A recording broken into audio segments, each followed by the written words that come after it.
I wasn't planning to write tonight, not after another deadline passed without answers, and not with search teams still combing the Catalina foothills day after day. The uncertainty has been exhausting for everyone watching. But then, I received a call from a longtime network source who said something that stopped me cold. Lester spoke this morning about Savannah, about her mom, and it changes how you see everything. The Lester in question was Lester Holt, the steady voice of NBC nightly news for years. What he reportedly shared wasn't gossip. It wasn't dramatic. It was reflective, almost protective. It reframed how we understand Savannah Guthrie's composure during her mother Nancy's disappearance. And if his perspective is accurate, it explains why her strength right now feels almost unshakable, and why that strength may come at a cost. Strength as a family blueprint. According to those present, Lester described Savannah's upbringing not as cold or distant, but as deeply structured around resilience. After losing her husband young, Nancy reportedly built her household around discipline, preparation, and emotional control. Strength wasn't just encouraged, it was modeled daily. Savannah, as the oldest child, absorbed that lesson more intensely than most. Lester framed it carefully. This wasn't about blame, but about blueprint. Some families teach vulnerability first, others teach endurance. In Savannah's case, endurance appears to have been the foundation. Lester shared that over years of working alongside her, he noticed a pattern. When personal challenges arose, she rarely processed them outwardly. She focused forward, she compartmentalized, she treated emotional upheaval the way she would breaking news. Gather facts, stay calm, respond strategically. That approach didn't begin with television. It began at home, watching the videos through a different lens.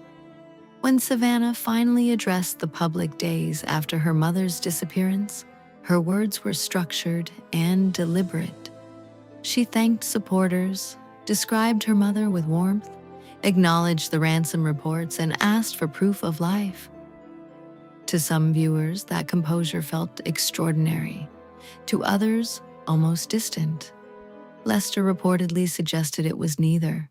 It was training. Not media training, but life training. In journalism, reactions are immediate, but responses are measured. He noted that Savannah approached her statements the same way she would anchor a difficult segment. Introduction, context, clarity, call to action. That steadiness, he said, wasn't suppression, it was reflex. It reflected a lifetime of being taught that in crisis, emotion waits and focus leads. Understanding that lens doesn't make the situation less heartbreaking. It makes it more human. The difference between reacting and responding. One point Lester emphasized was the distinction between reacting and responding. In newsrooms, reacting creates noise, responding creates direction. He suggested that Savannah's silence in the earliest days wasn't absence, it was intention. Gather information, let law enforcement speak first, avoid speculation. When she finally appeared on camera, her delivery was composed because she likely believed that clarity would serve the situation better than visible panic. That mindset mirrors both journalism and certain parenting philosophies. Control what you can, stabilize what you can, then speak. It doesn't mean fear isn't present. It means fear is being managed privately.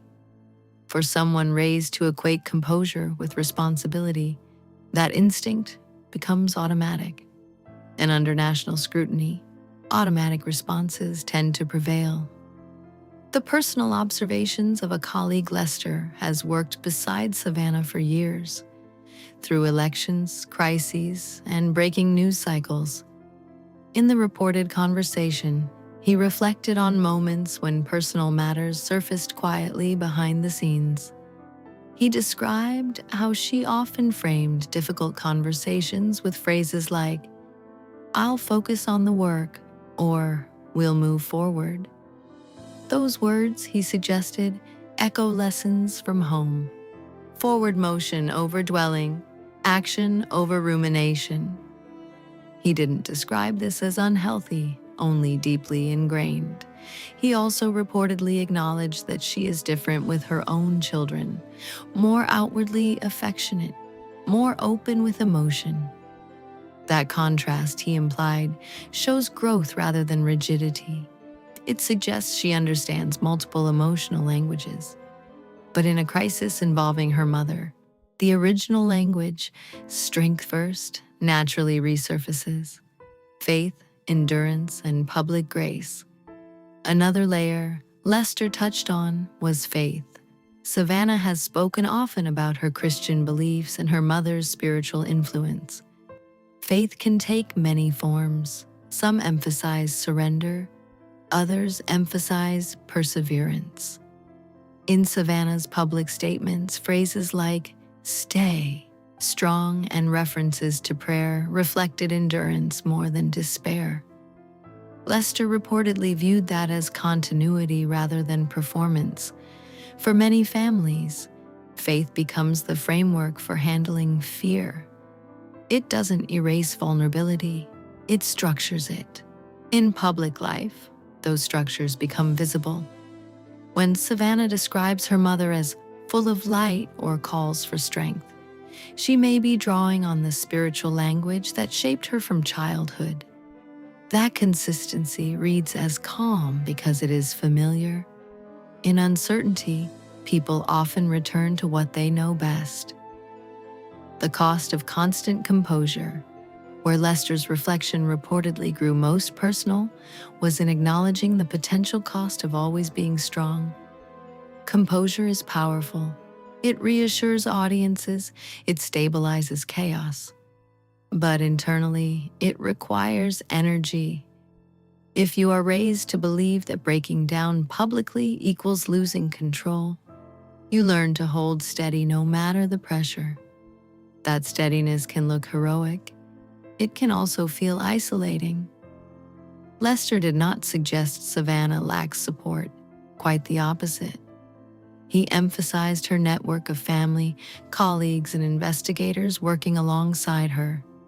But he quietly noted that strength, when habitual, can make asking for comfort more complicated. The public sees grace. Close friends likely see fatigue beneath it. Both can exist at once without contradiction. Why this perspective matters. Stories of disappearance and uncertainty already carry emotional weight. Adding speculation about someone's internal life rarely helps. What makes Lester's reported insight valuable is that it redirects the conversation toward empathy. Instead of asking why Savannah hasn't shown more visible grief, we might ask what her version of strength looks like. Instead of interpreting composure as detachment, we might see it as discipline. Public figures are often expected to grieve in ways that match collective emotion. But grief is not standardized. Some cry openly, others focus fiercely. Both are valid. Understanding the formative influences behind someone's reactions encourages patience rather than judgment. And patience is something this story has required from everyone following it. Holding space for complexity. If Nancy returns safely, the family will face healing together. If the road ahead is more complicated, they will still face it together. Either way, Savannah will not just be a broadcaster covering events. She will be a daughter processing them. Lester's perspective underscores that even the most composed public figures carry personal histories that shape how they endure crisis. Strength can be a gift. It can also be heavy. The goal is not to dismantle it, but to allow room for softness alongside it. Watching this unfold reminds us that love and expectation often intertwine.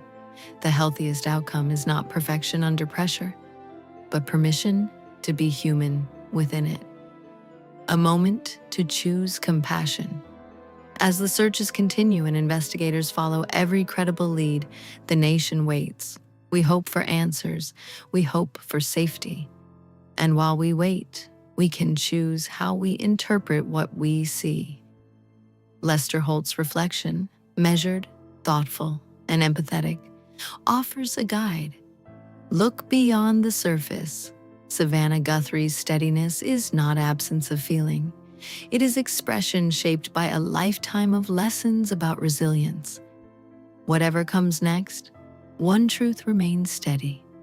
No one should have to prove their worth in order to be loved. In moments like this, compassion matters more than commentary. And sometimes, the most powerful support we can offer is simple understanding.